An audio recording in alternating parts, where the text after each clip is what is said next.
Greetings, everyone. We are live. I'll just give it a few seconds to allow people to jump in. And well, unless I'm all alone in this world, which sometimes I am, but that's okay too. I'm not alone because I've got a wonderful guest here with me. So for those watching, let us know where you are in the world, who you are. I see a bunch of you popping in now. We're starting to populate in. And for those watching, if you have a question for myself or our guest, use the chat, talk amongst yourselves, obviously. But if you want to throw a question specifically towards us, put a little Q in front of it because it just helps us kind of sort through it as I'm going through, so I can kind of flag those really, really quickly. We've got, my buddy Marvin K from Toronto. He thinks, hey, Marvin. Lori from Northern California. And we've got Vi from Rockland County, New York. Hello, everyone. So, as more of you pour in, Dale Palmer, first time on a live chat from Fort Lauderdale. Hey, Dale, thanks for joining us. So, as people continue to pour in, and those that are watching after the fact, thanks for joining us. This is People with J, where we interview people like our guest today, and we also do other things like recipes and cookbook reviews and whatnot. But let me get into our guest today because I'm super excited to talk to her. And this is the kind of person we haven't had on the podcast before because she does something a little differently than we've discussed here. So the person we're talking to today, she's the author of 5 books and the host of the No-Bullsh Vegan podcast. She's a regular writer for several online and print magazines, including Lifetime Daily and Alive magazines. She is a certified personal training specialist, despite having a medical condition that makes it very challenging for her to work out, which I'm sure she'll talk about. She's been vegan since 2003, despite being allergic to raw fruit and most nuts. Because of those two challenges, her philosophy is, if I can do it, so can you. I believe she plays the piano, accordion, and didgeridoo, which I think is super awesome if that's true. And she hosts disco workout parties as well. She is known as Coach K by her clients, but we're going to call her Karina Inkster. Hey, Karina. Hey, Jeremy. Thank you so much for having me on here. I'm very excited. How much of that was true that I said? That is 100% correct. All of it? All true. Yes. How close is the didgeridoo to you right now?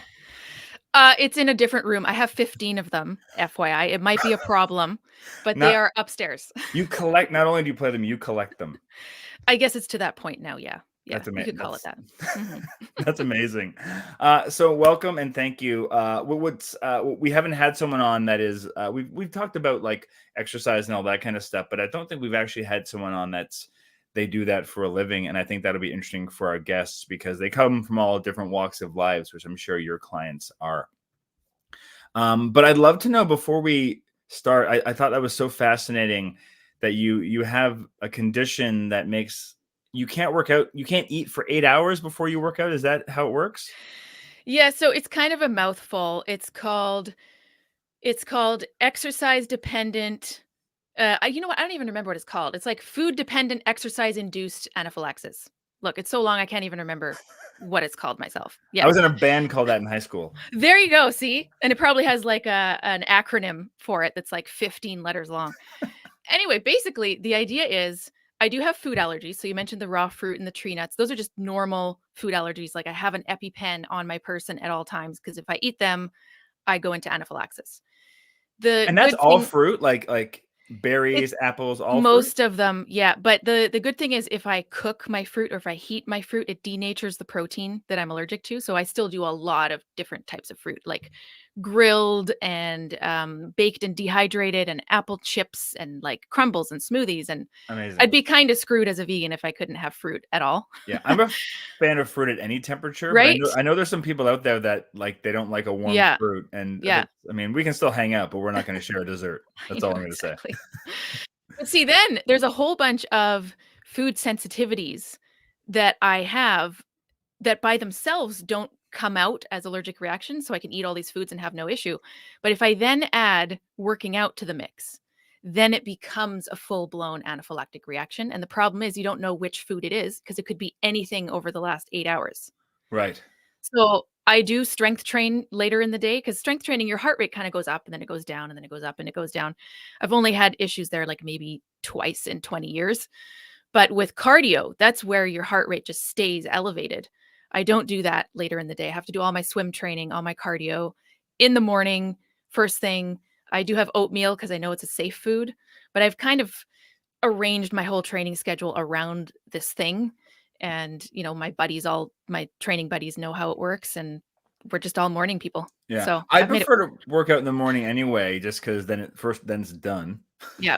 But also, and you can speak to this because you're a professional, but is it true that it's like there's a benefit to working out top of the day because it helps your metabolism kick in? Nope. You can do a workout whenever you want. Generally, what it does for people is a mental benefit, though. Right. I mean, there's individual differences, of course, but a lot of people like checking that thing off first thing in the morning, sets the tone for the day. But no, the best time to do a workout is when you can fit it in. It's Yeah. not No, going to affect your results. but there's no like when you work out though, your metabolism gets revved up though, no? It Like does. Yep, right. for sure. But so just what I've read is that it's like if you do start your day that way, again, like you said, whenever you work out is a good time to work out. Mhm. But if you're the kind of person who's looking to lose weight, which a lot of people who watch our channel are, is there lasting benefits throughout the day of having your metabolism revved up earlier on? Not really. Okay. No, it's gonna be very minimal, if at all. We're talking about, like, 4 calories maybe. So in Okay. real life, it's not gonna have any effect. Good to know. I've been spewing misinformation for a long time, and I apologize for that. So tell us about your journey. You've been plant-based vegan for the last 21 years, Mhm. if I could do math properly, 2003. I do not do math properly, so I'm glad you're on board with that. I'm not saying it's correct, but that's the number I've got. So what's your journey? How did you come to that? Well, that's a good question because this is way before veganism was cool. So, I went vegetarian first, way back in the day when I was 11, and that was entirely for ethical reasons. But back then, I mean, I'm not using this as an excuse, but back then there was no social media, there was no YouTube, there was no Google. You basically go to the library and read to find your information, which is like, what a concept, right? At this point. So, from going vegetarian, it took me 5 years to realize that the meat and the dairy and the egg industries are all one and the same. They're morally indistinguishable from each other. And it took me that long to figure that out. I mean, now you can just go and watch a documentary on Netflix and you've got it figured out in half an hour. So once I made that connection, the fact that you're still supporting the veal industry if you drink milk, the fact that you're still supporting the chicken meat industry if you eat eggs, as soon as I figured that out, I went vegan, which was in 2003. So 21 years ago, and I have not looked back since. So, like you said, you went vegan back before it was cool, back before every restaurant had a plant-based menu, or Yeah. not maybe not a menu, but at least an option that wasn't just salad and fries. Yes, exactly. We've all had the sad salad and fry, right? We've been there. Oh, yeah. For me. We put in our time. But what was some of your given that, like, what were some of your biggest challenges at that point? And maybe, if you want to speak to what you see as some of the biggest challenges that maybe some of your clients see now.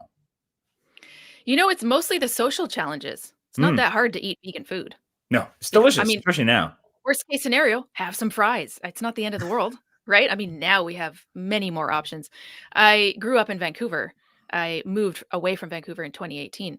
But I mean, you can go to any restaurant, literally anyone in the city, and have an amazing vegan meal. And there's like 30 restaurants that are completely plant based.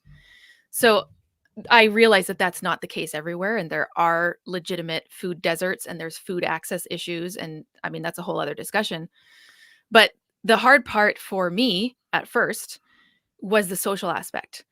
Family events, friends who weren't vegan, people who didn't really get it. And that's a similar theme in our clients. Often, they don't know anyone else who's vegan and they feel very alone. Mm. Part of what we do in our coaching is like, getting together groups of vegans who might not know others. So, yeah, I think that's the hardest part. It's the social aspect and also knowing that a lot of people don't care and aren't vegan. So it's Yeah. more mental than it is logistical, if that makes sense. Yeah, it can be lonely both in both ways, even just as a person, but just knowing that there's other people out there Mhm. that just could care less about the things that you care about, that are Exactly. important, for whether it's, whether you're Yeah. vegan for the animals or your body or the environment or all of them, which most Mhm. of us are. Challenging. I find that too on our channel in the comment section. I learned that it's just like there's so many people that live in small areas or rural Yep. areas that don't know anyone Mhm. else, and in the worst case scenarios, even their families aren't on board with the way they want to eat and want to support them in that way. And that's just, I can't even imagine how challenging that is. So my heart goes out to all of you people who that's your situation.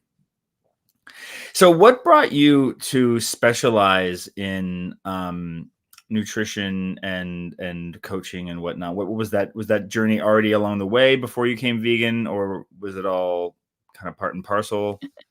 Well, the only person who was surprised when I decided to become a fitness coach was me. Nobody Okay. else was surprised. They're like, "Well, obviously."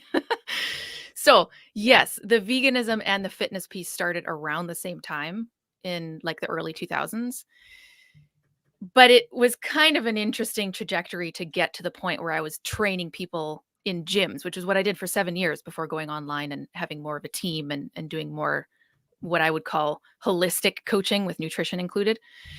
So I was doing my master's degree in gerontology in health and aging, specializing in, looking at research over lifespans and basically feeling like I was behind a wall doing research, not interacting with real humans.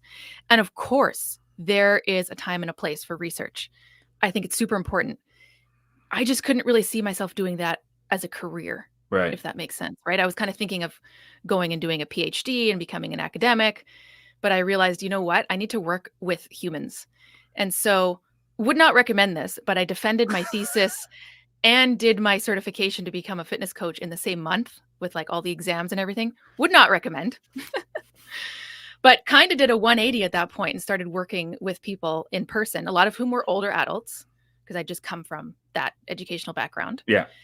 And at first, it was not a vegan coaching enterprise. It was Right. just It's training coaching. people in strength training, right? But it didn't take a long time, like probably 6 to 9 months to figure out, hey, there's a niche here. Mm. There are actually people who are specifically looking for a plant-based coach for various reasons. And then I just started tapping into that niche a little bit more. So it didn't start as a vegan world domination plan, but it is now. And then how long have you been doing that for? I started in 2011. Yeah, so again, way before, before Game Changers made it Oh, cool for to sure. be an Yeah. athletic vegan, and proved, without a shadow of a doubt that, yeah, it's not that hard and you can be the strongest person in the world and Mhm. still be vegan. So this was at a time when, even though we still get it today, I don't know why we still get it today. We get the protein question, Oh, right? yeah. Oh, yeah. But but at a time Still, when I'm sure you answer that like 5 times a week, right? If not pretty a much day. If not a 5 times a day. day, probably, yeah. Yeah. So I'm gonna say the word wrong, but I think you already mentioned it. But so you got your degree in gerontology. Did I say that Mhm. right? Yeah, you did, yeah. Bonus points for me. Nicely done. 10 points Nicely for done, Jeremy. Gryffindor. So because a lot of the people that watch our channel as well are, senior age groups. Mhm. So how do you tailor, your program for different age groups, especially that, like, because there's a lot of people, I think, they, especially when it comes to fitness, they just think, well, they're beyond fitness, they're beyond the point of being able to start working out and whatnot. So, what is your steps towards working with like any client, and then particularly for someone that, say, is maybe like, obese, and older and maybe has some mobility issues? What would be like things that you would start with them? That's a great question. We kinda see it as tailoring it to each individual Mm, versus tailoring it to a random age number. yeah, 100%. So, we have a 29-year-old who's never set foot in a gym before and needs to start with bare bones, like, here's how to do a squat. And we have a 66-year-old who's been vegan for almost 50 years, by the way, way before it was cool. So she's 66 and she does 10 strict pull-ups in a row. So are we going to treat these people differently based on their age? Yeah. No, but we're going to treat them differently based on where they're at with their fitness journey. So it really comes down to where someone is right now.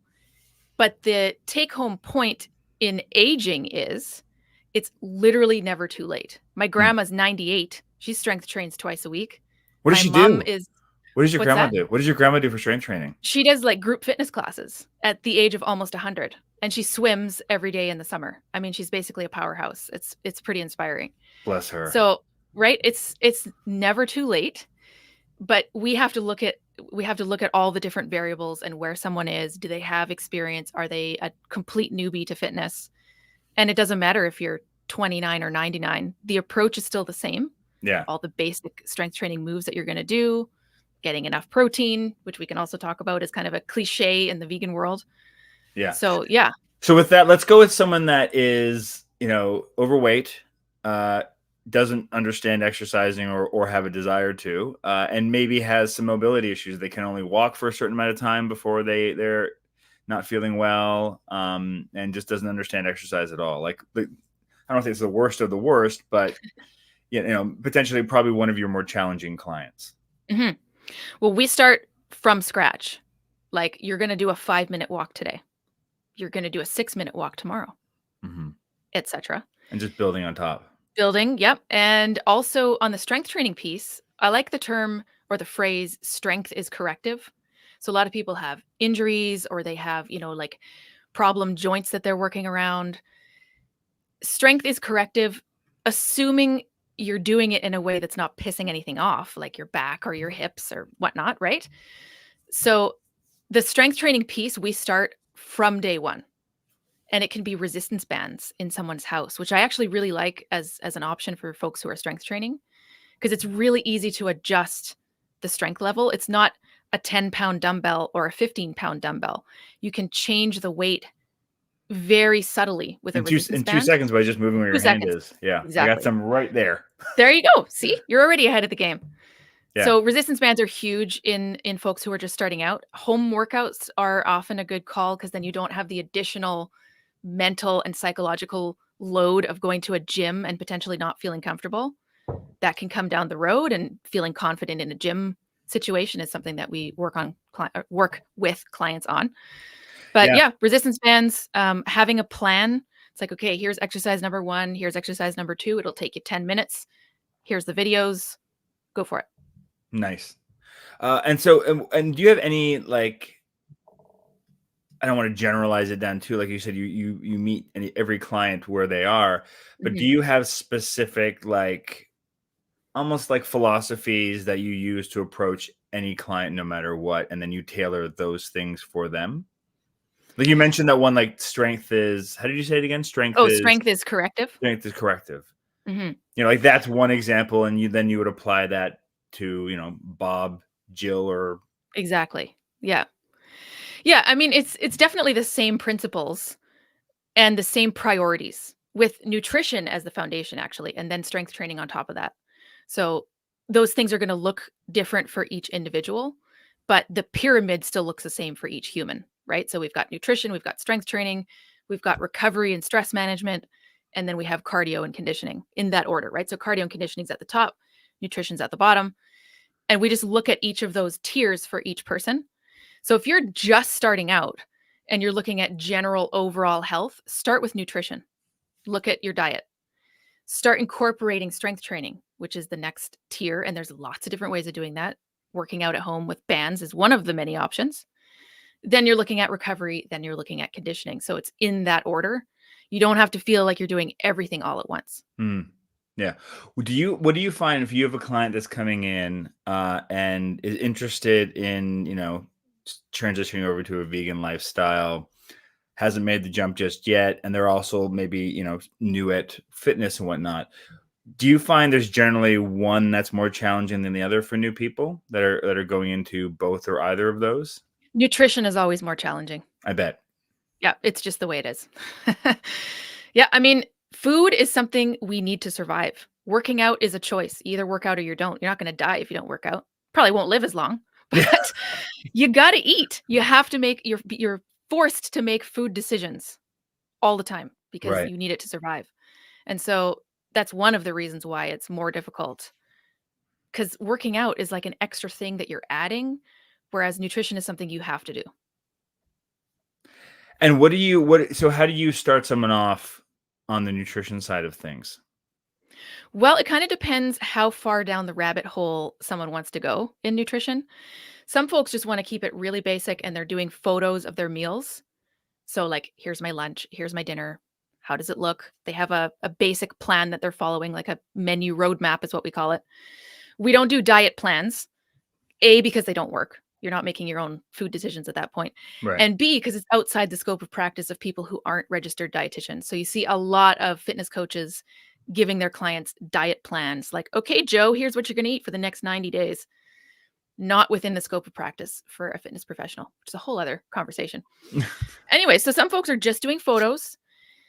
Some folks then also want to look at more details like calories and macronutrients, in which case we give them some targets based on calculations we do together. So they then track their food a little bit more accurately in the app that we use for coaching. And so they're looking at ingredients and they're looking at calories and nutrients, and it's just a little more detail, but they're doing it with goals in mind. So they're not just randomly tracking their food, they're trying to aim for certain ranges. So in terms of that, like, what do you, how do you approach, and we can talk about protein here, obviously, but in terms of like with new clients, getting them to understand, that it's more than just protein, obviously. That's like all the different nutrients and micronutrients and macronutrients. How do you approach that? Well, again, we're not registered dietitians. Right. So what we can do is nutrition in relation to fitness and in relation to physique goals and the training that someone's doing, right? So we're not looking at, someone's blood work and looking at B12 and zinc. We're just looking at overall macronutrients, which are carbohydrates, fats, and proteins. And out of those three, protein is the priority. So we really don't worry about the carbohydrates and the fats that much unless they're really out of whack. But it depends on the person, depends on how much training they're doing. Some of our clients are competitive in sports that aren't strength-based, Right. but they're doing strength training with us as cross training for those sports. Right. So we have to take that into account when we look at their nutrition. They need calories. They probably need more carbohydrates if they're endurance athletes than someone who's going to the gym twice a week, right?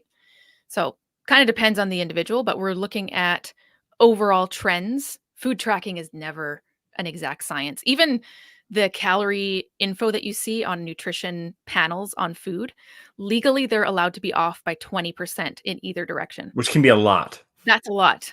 Yeah, because it's that hard to measure exactly how many calories are in a piece of food. So we're not like obsessing about every last number. We're looking at general trends and are they in line with someone's goals? Yeah.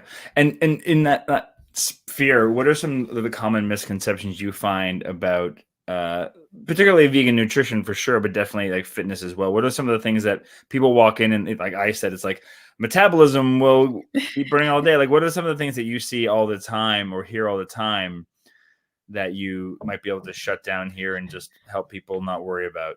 Okay, well, dude, where do I even start? Do we have more time? Okay, do you have like 3 hours? Part of why I have my podcast is to bust myths, and we're at episode 168 coming out, and it's not going to stop anytime soon. So there are a lot of misconceptions. But here's the thing, they come from within the vegan world and they come from outside the vegan world. So there are misconceptions about veganism, like, oh, you're never going to be able to be a strong athlete if you're eating a plant-based diet, or, oh, you're never going to get enough protein if all you eat is plants, right? So those are like aimed at veganism, basically. But then there's also misconceptions in veganism. For example, if you eat enough calories, you'll get enough protein. Not true.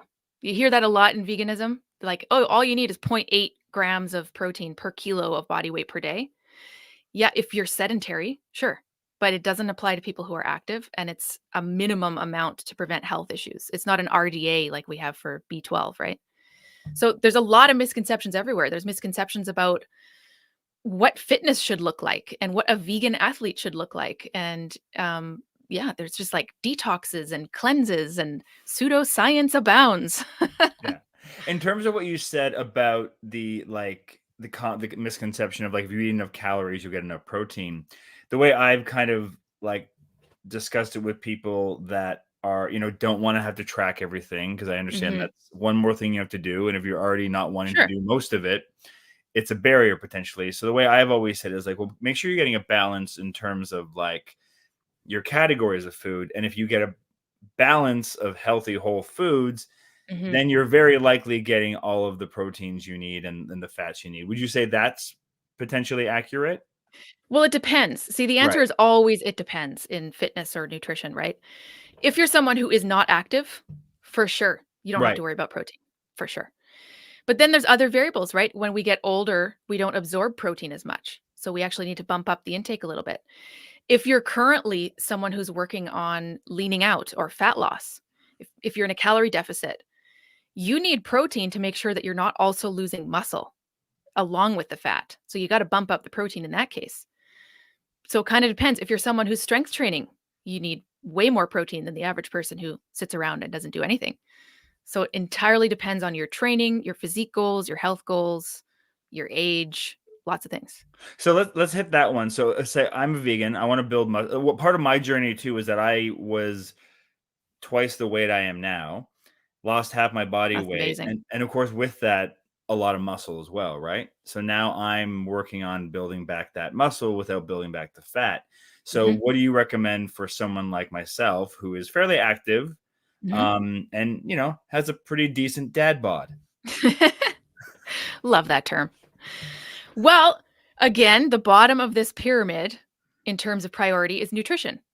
So you do need to make sure that you're getting enough protein. And I'm not saying you need to chug 8 protein shakes a day. I'm not like the gym bro who's like, dude, you need to get 400 grams of protein a day because that's excessive. Hmm. But taking all the variables into account, what we would do if you were a client is a little calculator here. What's your weight? What's your age? Are you vegan? Yes or no? Are you in a calorie deficit? Yes or no? How often do you train? Here's what you need in protein. And then you plug that into your overall calories and you figure out what the rest of your macros are, your carbohydrates and your fats. So the nutrition piece is going to be part A. Of course, eating mostly whole foods, mostly foods you've made yourself, 80% of the time ish, lots of variety. That'll get you like 96% of the way there. Great. Some folks just need to bump up their protein a little tiny bit. Other people are getting nowhere near enough protein for the goals that they have for strength training, for building muscle. And then the training piece is next in order of importance, right? So making sure you're strength training, making sure it's progressive, making sure you're doing all 6 major training patterns every week. You don't have to do them every workout, but your squat, your hip hinge, your lunge, upper body push, upper body pull, and weighted carry. Those are your 6 that you need to do every week. Um, yeah, that's kind of a start. Get the nutrition under control, which clearly you've done, Yeah. and then the training piece. Yeah. In terms of those 6 pieces you mentioned, I love that. Do you recommend, because there's like, you go on YouTube and you look for workouts and there's leg day, there's lower body day, there's upper body day, there's full body day. Do you Mhm. recommend like doing days where you just isolate certain parts of your body, or do you think it's better for people starting out to maybe just hit full bodies every day, or the days that they are working out? Yeah, it depends how many days you're committing to training. And Yeah. usually where we start our clients is 3 days because they're Yeah. going to need more recovery, they're going to be more sore. And in that case, it's full body workouts every time. Monday, Great. Wednesday, Friday, Tuesday, Thursday, Saturday, something like that. Full body for sure. If you then stay consistent with that for a couple months and it's going well, you're recovering well, you're progressing with your weights, often we'll then increase it to 4 days a week with an upper and a lower split. It's a little more advanced.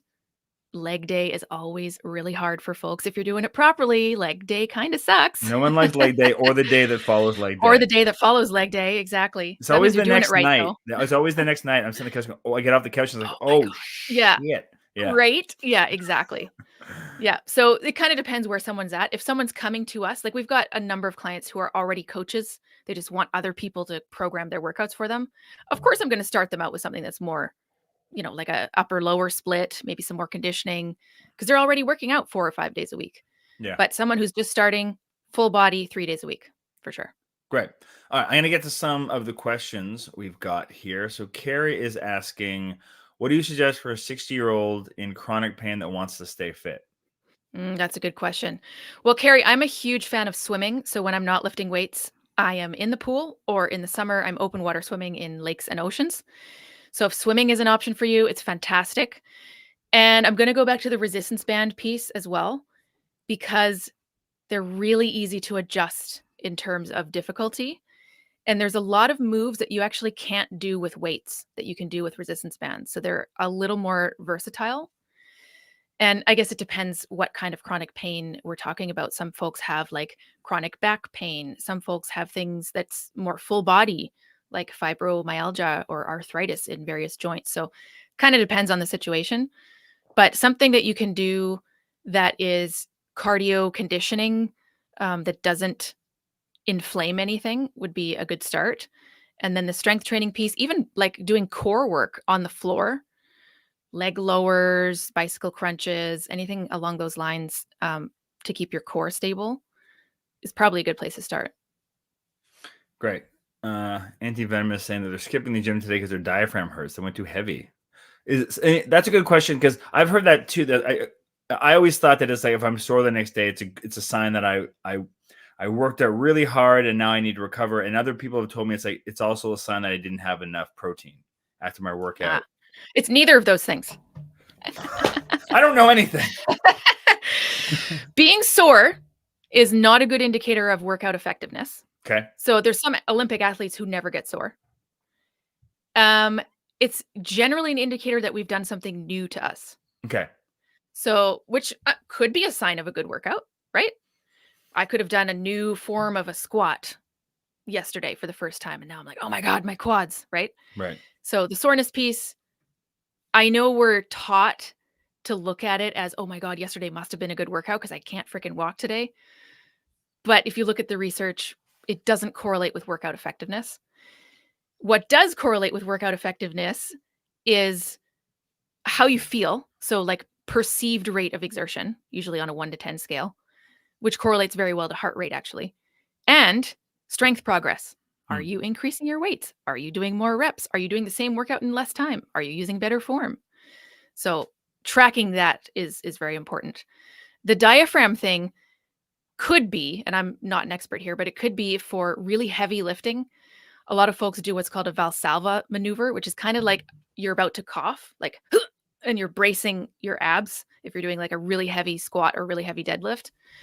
Sometimes that can lead to some kind of like internal issues of pressure. But yeah, soreness in general is not something we chase. Do I get sore sometimes? Sure. But it wasn't a shitty workout if I'm not sore. Yeah. I remember the first time, like when I joined an adult dodgeball league, and I remember the next Sweet. day just being like, "Where I've not moved parts of those bodies in years." Right? Yeah, exactly. Yeah, certain Yeah. sports do that too, because you're just like moving in ways you're not. Where it's like if you're doing, 100%. you're just doing weights, you're often like using the same, like you said, 6 core things that are hitting the same Mhm. group. Yep. Carrie also said, "Thank you very much for your informative answer." Oh, thanks, Gary. Oh, so more from Anti-Venom. Mm. So more information. So incisional hernia, surgery after gallbladder removal, getting back to the workout cure, working their core. How slow do they have to start?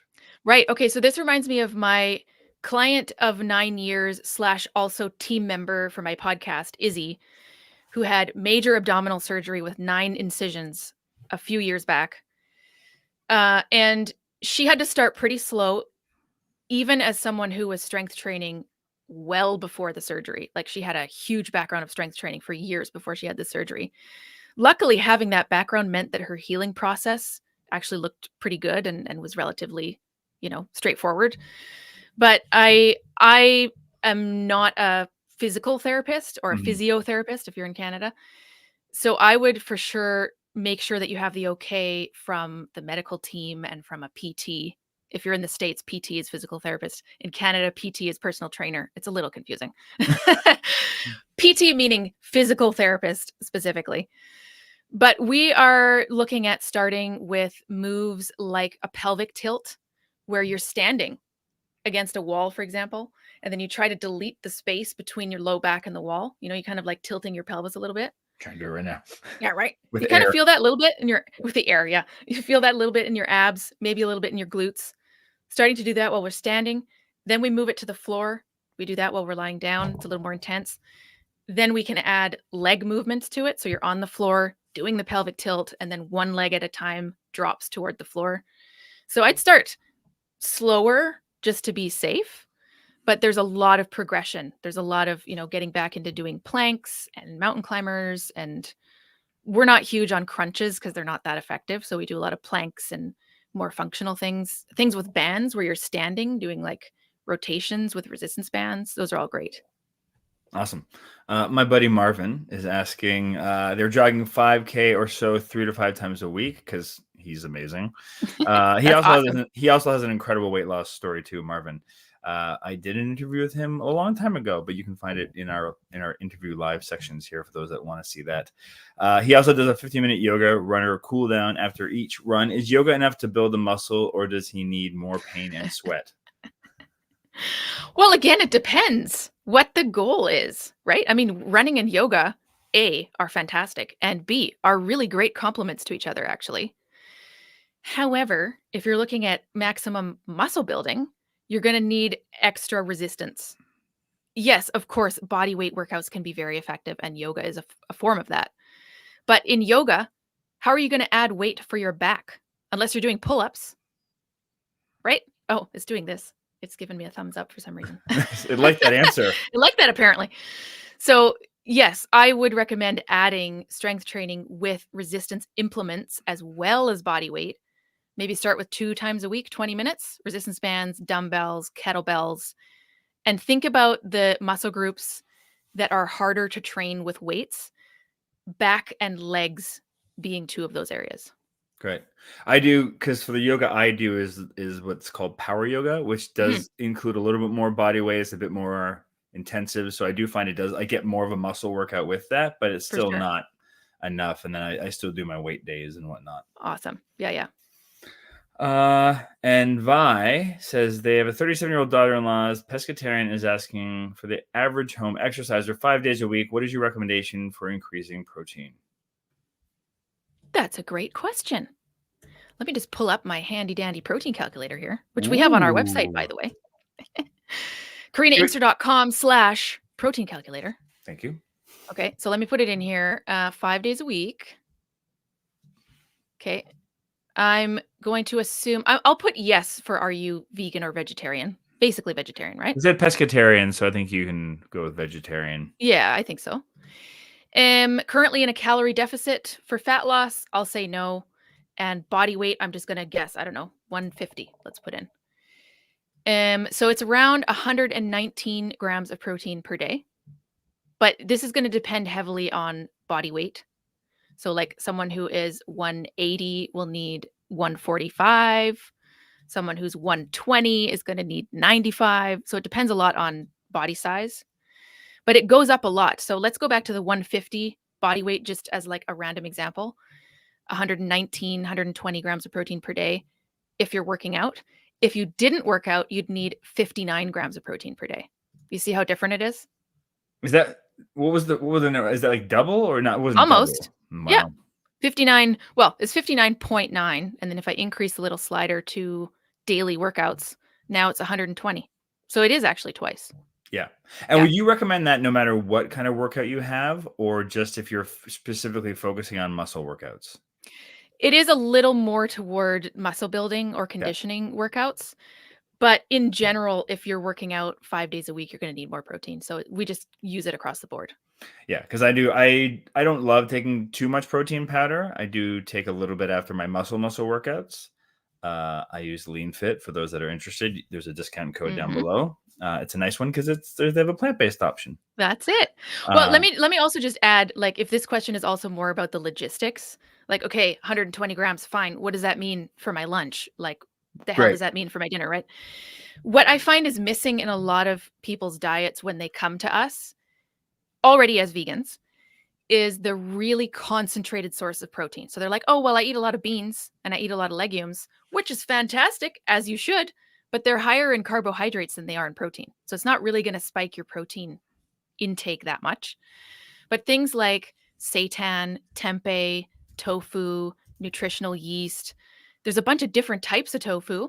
There's one made out of fava beans that has 60 grams of protein in one little block of tofu, which is already half of what this hypothetical person would need for a day, right? Yeah, yeah. So the really concentrated stuff. Yeah, and antivenom is just asking too, how do you increase, I think we're already talking about this, but do you increase protein even on days that you're not working Oh out or yeah, across the lifting? board. Because on the days you're not working out, you're recovering. Your muscles are growing. So yes, every day. Yeah. And if you're not, and correct me if I'm wrong too, is like if you're not getting that extra protein to build that muscle, you're not necessarily getting the full benefits of your workout as well, right? You could look at it that way. Yep. Yeah. So what are some other, so you mentioned some seitan, Mhm. tofu, what are some other stronger recommendations if people don't want, if the people are trying to avoid protein powders for whatever reason, Yep. what are some other things you might recommend just adding into their diet to make sure they get? That's a good question. So if you've never had dry roasted edamame before, it's like 50% protein, which is very high in the plant-based world.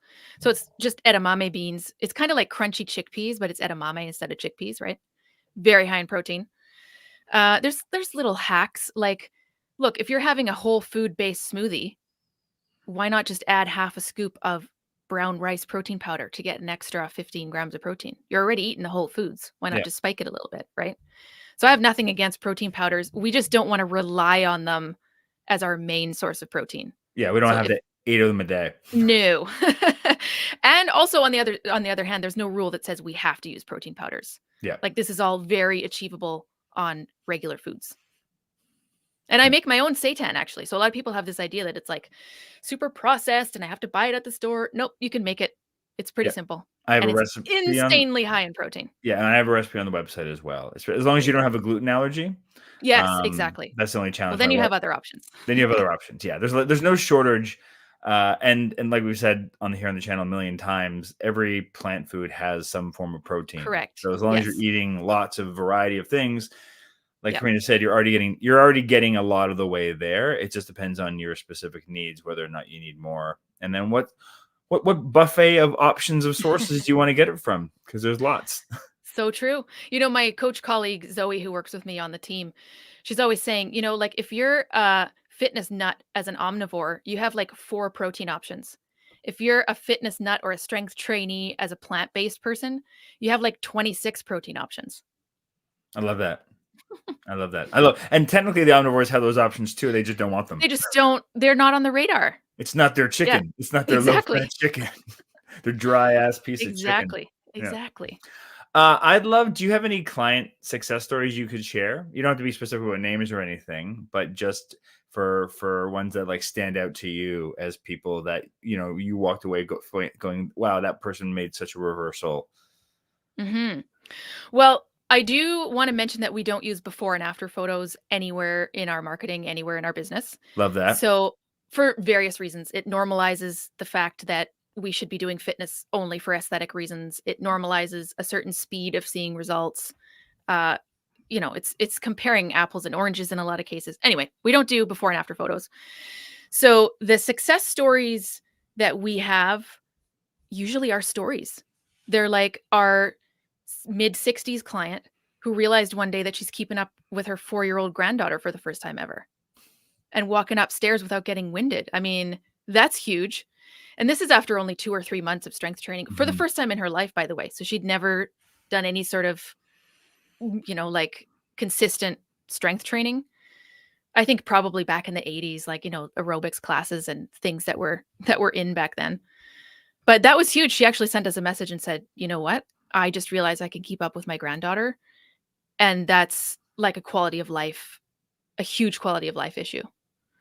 Oh, I bet. Um, yeah, we were just like, this is why we strength train, right? It's not just about being in the gym. It's not just about working out in your living room. It's about what that means for the rest of your life outside of your workouts. So we've got a lot of folks who have really big goals and, they want to do their first pull up ever, which is always exciting when that happens. It's a very long process to get to that point. But I think stories like this client or the one who's like the primary caregiver for her husband who is doing strength training so she can like lift him and be helpful to him and go grocery shopping, and this is why we strength train. Yeah. Yeah. So we can be functional. Mhm. Yeah. So what do? You got a client who has been, doing pretty well, and then just, life hits them with an ugly stick, and It they're happens. just not feeling great and they're unmotivated. How do you help your clients or, to stay motivated? Mhm. Well, the first piece is we set the expectation that you need to train yourself to operate without motivation. So right from the beginning, we're like, dude, motivation is not going to work for you. Mm. It's very fleeting. Sometimes we have it, sometimes we don't. Yeah. If we rely on motivation from day one, we're setting ourselves up for failure. So before shit hits the fan, we're already setting people up to create habits, to create routines, to create consistency, to have some kind of accountability plan because we've got eyeballs on what everyone's doing, right? So that they don't need motivation because that and willpower are finite resources and they don't always show up. I'm not always motivated to do my workouts, Yeah. but I have things in place. My environment has been created such that I'm consistent. And the guilt of knowing that Karina's Exactly. gonna text you and be like, Right? "Hey, so no workout Where's your this morning, workout? huh?" Yeah. Yeah. Uh-huh. Exactly.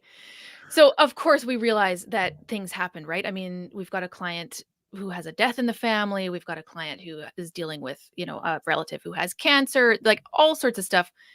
Vacations, things with children. There's always something that's going to happen. So, the first part is just being aware that there's no such thing as a perfect week. There's no such thing as a perfect year for strength training for anything, really. And the important thing really is just to keep getting back on the so-called bandwagon. I don't really like the concept of bandwagon, but just for the sake of this, like it's more important to keep getting back on over and over again instead of staying on it at all times, which is impossible. It just doesn't happen even for professional athletes. So part of it is setting expectations. Part of it is teaching yourself or helping our clients to get to a point where they don't need motivation to do the thing. And then part of it is just looking at each person individually. Like sometimes someone just needs an extra kick in the ass. We have lots of things up our sleeves for how we do that. One option is for a client who just really needs to get back into it. They've had a hard time. Maybe it was an injury at some point. Maybe it's like a work thing. Maybe they've moved across the country. Who knows? If they need an extra kick in the ass, what I do, and I can only do this with one person at a time, it'll become clear as to why. What I do is every one of their workouts dictates my ability to do one of mine. So if you miss your Monday workout, you're forcing me to miss my Tuesday workout. If you miss your Wednesday workout, you're forcing me to miss my Thursday workout. And we do a month of this. So this is like not a long-term plan. It's not teaching folks how to be accountable to themselves necessarily, but it proves to them that they can be consistent, that they can do what they set out to do. No one has ever missed a workout in years, probably 10 years now of doing this with folks. Oh, wow. Yeah. Because of you're letting someone else down. Yep. Mhm. I like that. And then that gets the ball rolling and they feel, like now they're back in the groove and now they can get back into doing things. Yeah. But I Yeah. like, the way you phrased it too is this, and that's what I believe too, is just like goals are great, but habits are better. Mhm. Because habits are like now if I wake up having done this now for, 3 or 4 years, I don't even know. If I wake up and I don't work out, I just don't feel right. Well, see, that's how you Something's know that you've off. created a legit habit is when it feels more weird to miss it than it does to do it. So that's a good sign, actually. Yeah, yeah, yeah, exactly. So what are some of the challenges that you have as a for just in case anyone's listening is like, "Oh, I wanna be, I wanna do what Karina's doing." What are some of the challenges that you find in what you do? There's a lot, and it kind of depends whether someone wants to go online or not. So I feel like when I moved my business online, it was almost like starting a completely new business, and that had its own challenges versus working with people in gyms in a studio setting for years and years. I find a lot of the challenges come from the fitness industry, to me anyway.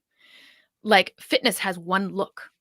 Like fitness is all about weight loss.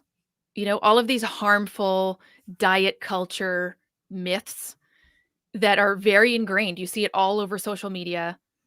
There's a lot of just untruths that are harming people and teaching people the wrong things about how fitness should work. Mm, Look, there's nothing wrong with training for aesthetic reasons. We're all human. We all want to look great.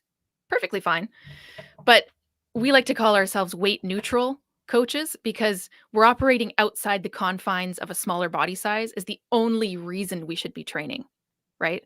So it's tough being a coach who doesn't post before and after photos, who doesn't use the word transformation. It's tough because we've decided to be a certain type of coaching environment It's a bit different from the mainstream. Mm. It's not a bro fitness culture gym. It's not a weight loss 30-day boot camp. And so in a way, we've kind of created our own challenges, but we're okay with that because we're vegans too, and we do that for ethical reasons. So why not also do the fitness piece for ethical reasons? I love that. That's such a great answer. So how do I mentioned in the intro your disco parties? How do you make fitness fun and engaging for either yourself or your clients? Okay, well, it's mostly for me. Okay, full disclosure.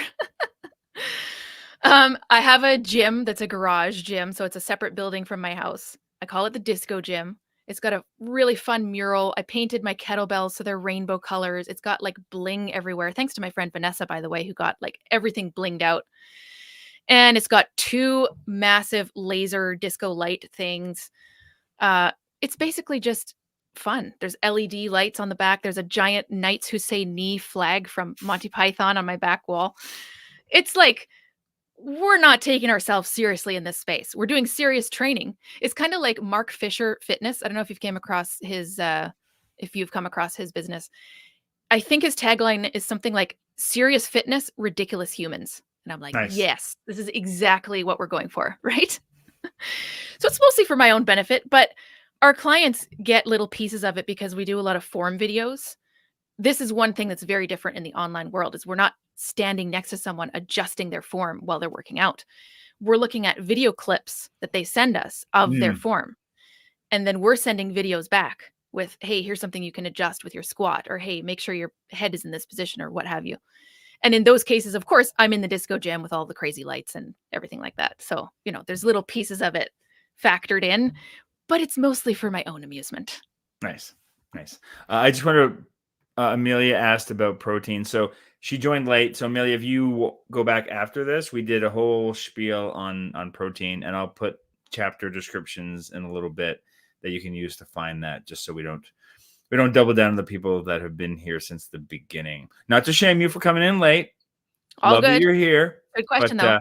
But we did talk about it, so we got lots of information for you earlier if you want to hit us up there. Jill is asking, they're 74 sedentary. How do I get myself to start? Good question, How do you Jill. kick Jill in the ass? How do we kick Jill in the butt? Yes. Jill needs an ass kicking. Well, we all do. This is why I always have coaches of my own, by the way. I think it's important for coaches to have coaches. It keeps doing this when I go Is like that this. on your end? I don't think Yeah, that's I think right so. here. It must be. Anyway, Zoom does that. This isn't Zoom, though. So No. anyways. Um, okay, so Jill, 74, just starting out. Again, we can't use motivation, right? We've learned that that's fleeting. It's not going to last. It's not going to lead to long-term change. What we can do, though, is drill down into why. Why is it important to work out? And that's different for everyone. But you have to ask yourself that question at least 5 times. At least. Why do you want to work out? Because I want to lose weight. Well, why do you want to lose weight? Because I want to be healthy. Well, why do you want to be healthy? Because I want to be there for my kids. Well, why do you want to be there for your kids? Right? So you got to drill down until you get that baseline why of whatever it is, being a And, good parent, being a grandparent, and who what sounds knows? like one that's emotional, right? Yes, for sure. You need to connect with it emotionally, 100%. That's a good point. So that's part A. And part B is if you can find an accountability buddy, it really helps. My whole workout routine, 7 strength training sessions, 3 swims every week are all related to having other humans show up. I started a swim club in my town so that I stay accountable for my own swimming. So, Nice. right? You can create your environment to be supportive for what you want to do. So, accountability, Yeah. if that I works, is created a an whole option. YouTube channel to keep myself accountable. Well, see, Jeremy, you're nailing it, right? So far. Uh-huh. Uh-huh. And then I would start with 3 days a week of strength training, 15 to 20 minutes.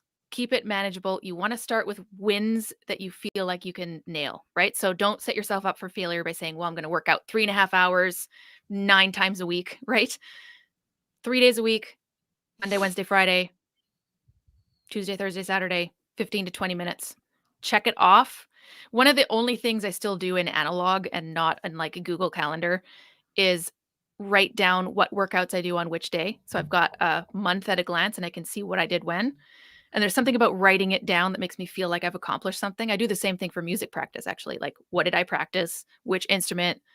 Very basically. But then I feel like I can just at a glance see how consistent I've been.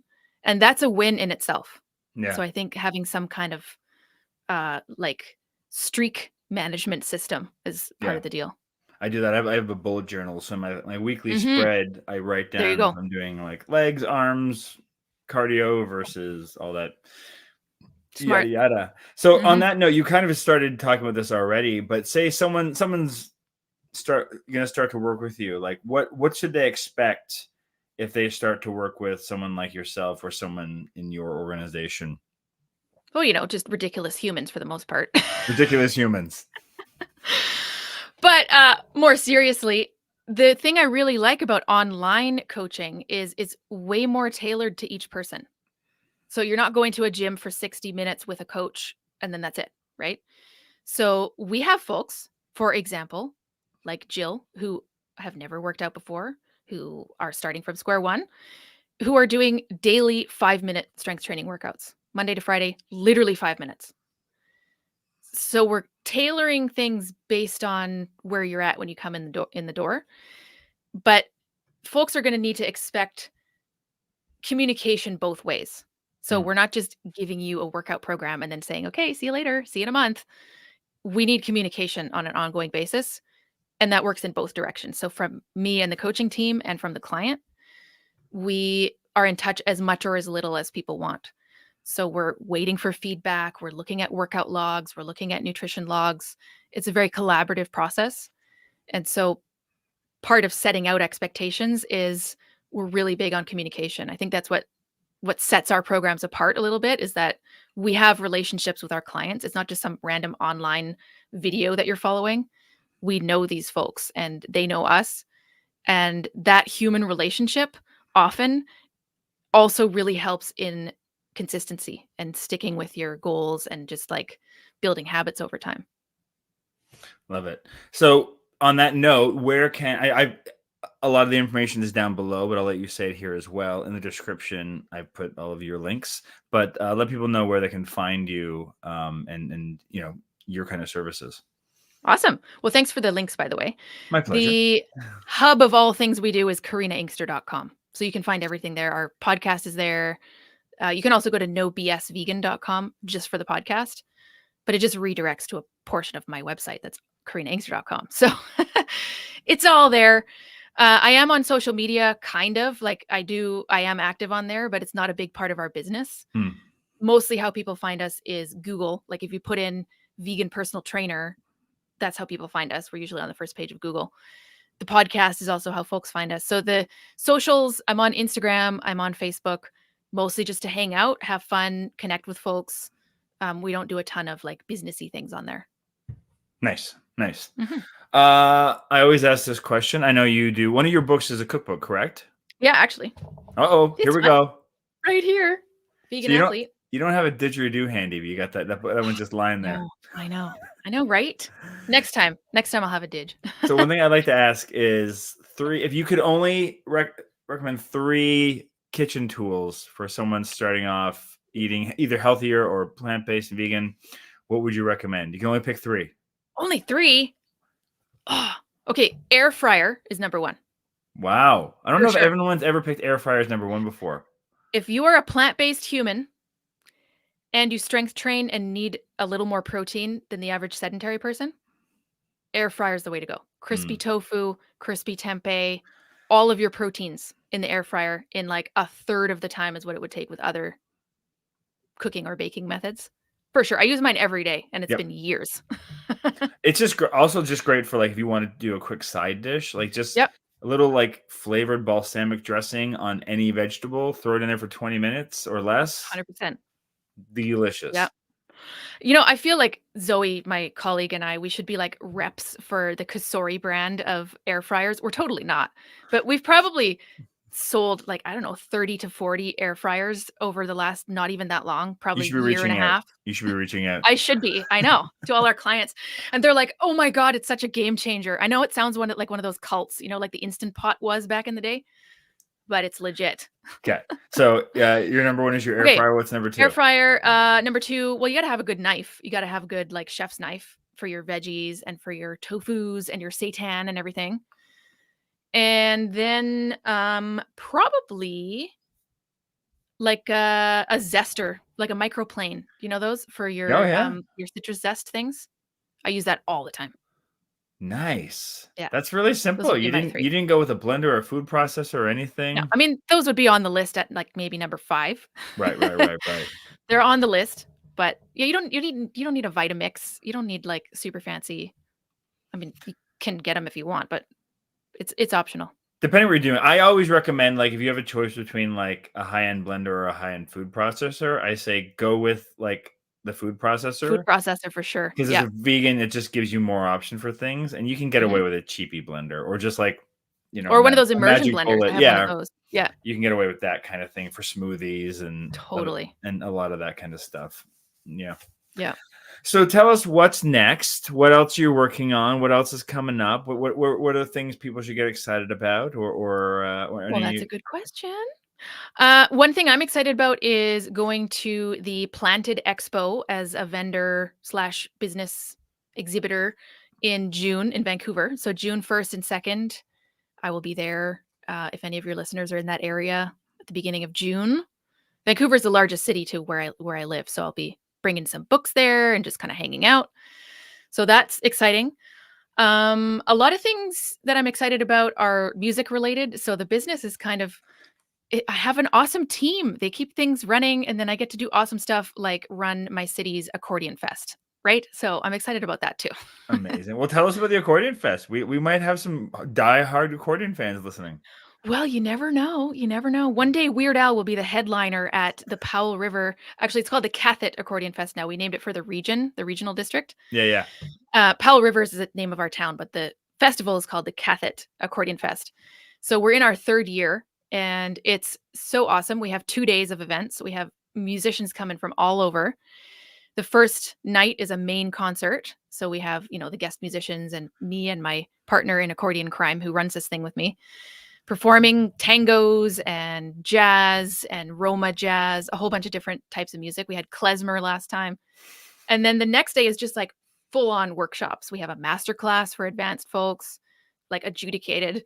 We have new this year is an accordion orchestra. So we're going to have 30 or more accordionists all playing like in a group. It's going to be awesome.